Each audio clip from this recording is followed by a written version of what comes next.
Today we will be showing you how to replace a tape drive in the StorageTek L180, L700, and L1400 tape library. This replacement will not require downtime. The replacement procedure is the same for all three libraries and also works for any drive type installed in the library. The first thing you will need to do is identify the position of the drive that you need to replace. To do this, verify the serial number of the drive by going into the menu and going under Drive Info. This will display the serial numbers of the drives, and you can match the position of the drive up with the serial number of the faulty drive.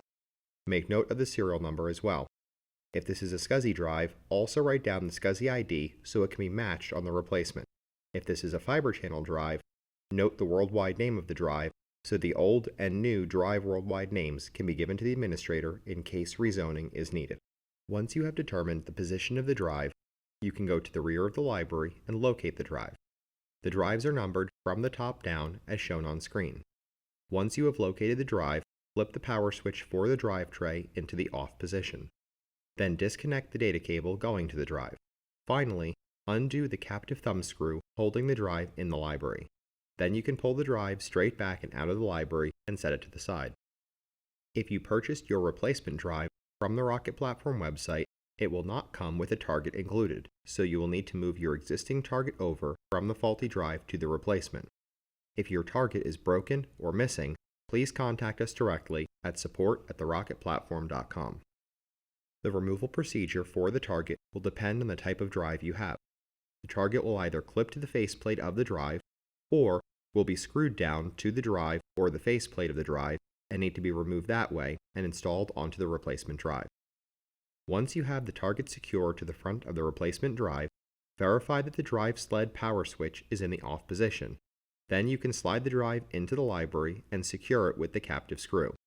Reinstall the data cable going to the drive, and once everything is secure, flip the power switch on the drive tray into the on position. The drive will initialize and the library will scan the target and verify the drive. Then you can go into the Drive Info menu and ensure that the drive serial number has updated to match the replacement drive. If this is a SCSI drive, you will need to set the SCSI ID to match what the faulty drive had been. If this is a fiber channel drive, ensure you note down the worldwide name so you can give it to the administrator in case rezoning is needed. Now the administrator will need to ensure that they can see and use the replacement drive in their software. Any questions about the backup software should be directed to their software support or manufacturer. If you are having any issues with your drive replacement, please contact us directly. If your machine is subscribed to Rocket Plus, please open a ticket through your Rocket Plus customer portal. If not, we may still be able to help you. Please contact us at support@therocketplatform.com and we will respond as quickly as possible. Thanks for watching. This has been another video by the Top 10 USA Video Production Team. We look forward to sharing more content with you going forward, so please check out our YouTube channel and please subscribe so that you get notified whenever we release a new piece of content.